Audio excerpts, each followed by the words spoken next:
So good morning again, and welcome to the 12th Annual Global Connect Symposium. First of all, congratulations on finishing another year of schooling. For many of you, this was your very first year of high school, and I think that deserves a round of applause.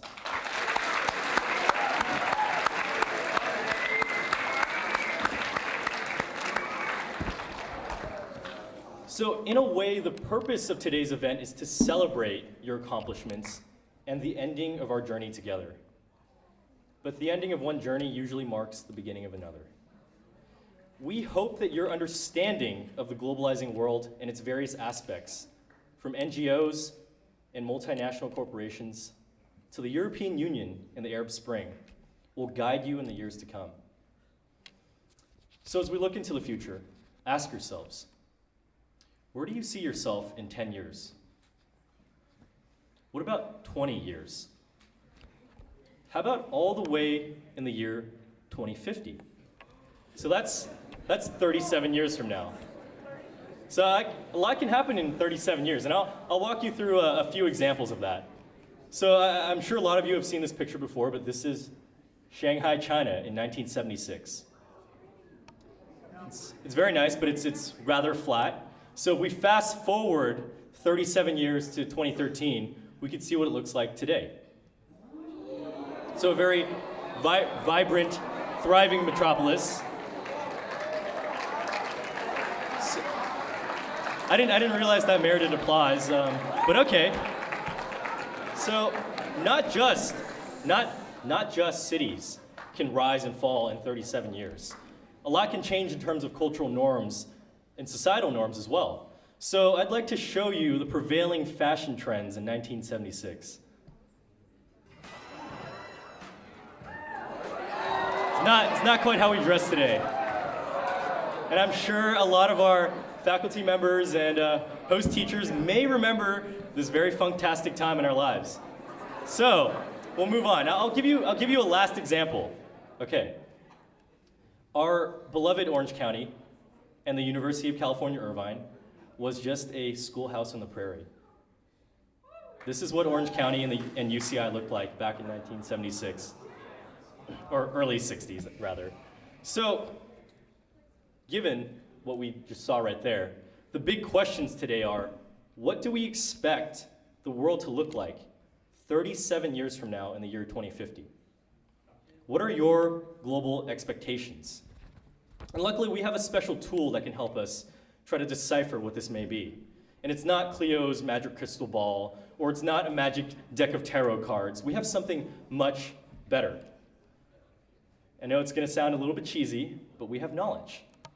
So we can use what we learned this year about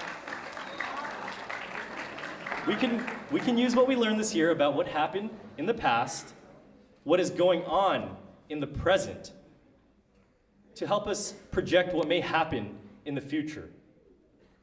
So as we consider how the world will look in 2050, we also have to consider what future challenges we will all be facing 37 years from now.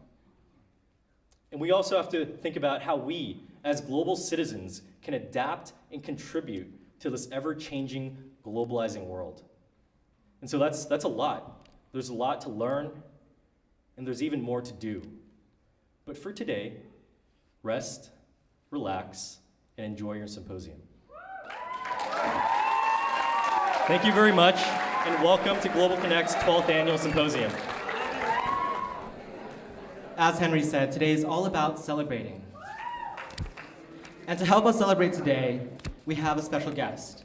It is an honor to introduce someone who has been an integral support for Global Connect over the past 10 years.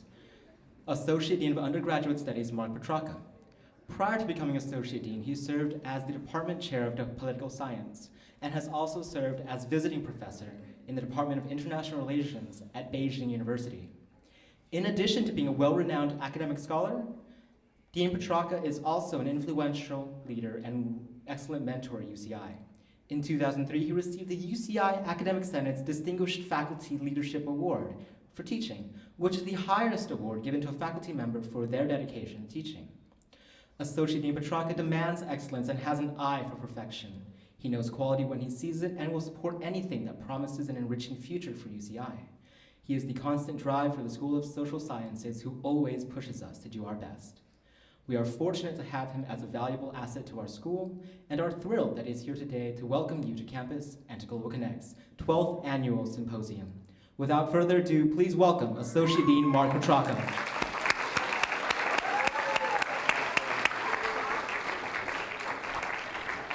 Thank you. It's obvious that you have your favorites among the students, and presumably that'll show itself much more significantly later on as you become increasingly hoarse from yelling.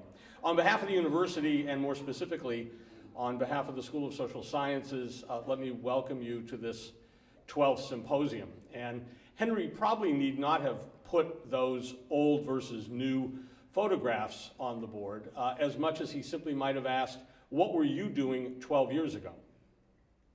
Well, most of you were pretty little. Some of you might have been in preschool, but you certainly wouldn't have imagined that you were here.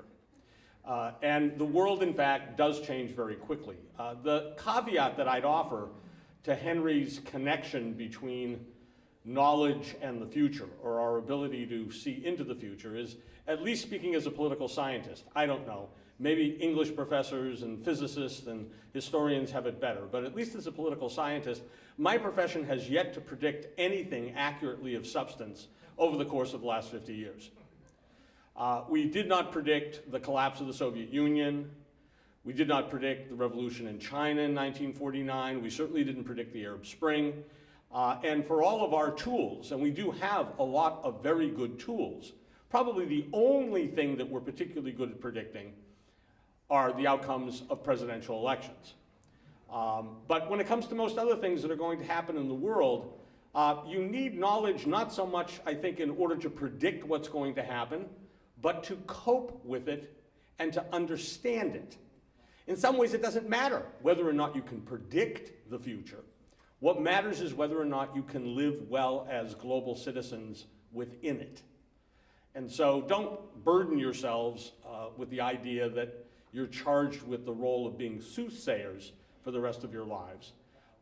Presumably what this experience has shown you in a very small way is that you have responsibilities. You have responsibilities as citizens of this nation, and you have responsibilities as citizens of the world.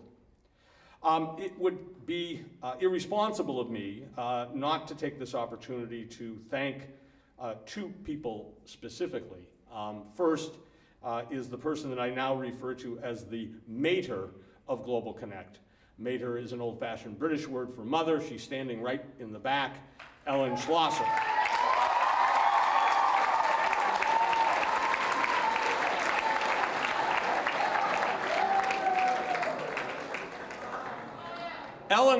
Ellen has been instrumental. I mean, this is Ellen's program. I mean, let's be honest.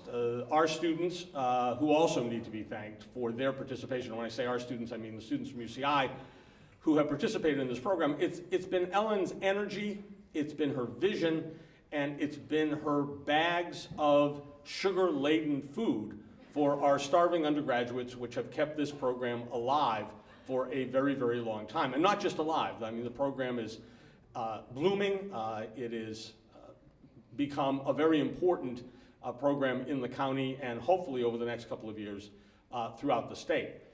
Those of you who might have attended this event last year, I think I see Ellen Schlosser's mother in the background. Is that right, Ellen? Is that mother?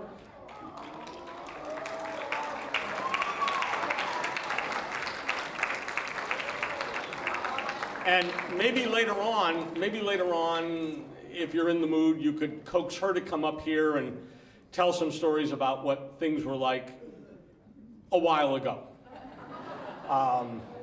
To pick up on Henry's theme, rather, about change over time. For those of you who were here last year, like Ellen's mom, I think last year at this very moment, I announced that Ellen was retiring. And of course, as I predicted, about a week later after that event, at in fact a retirement party held for Ellen by her husband, who is very enthusiastic about her retirement, I predicted then that Ellen was not retiring, and in fact it turned out that she didn't retire. But Ellen is allegedly retiring this year, again. And I think she may mean it this time, because the school has gone so far as to hire, although no one could ever replace Helen, has gone so far as to hire a new director of Global Connect. And she was here, and I don't know where there she is, Jessica Chan. Stand up, Jessica, if you would.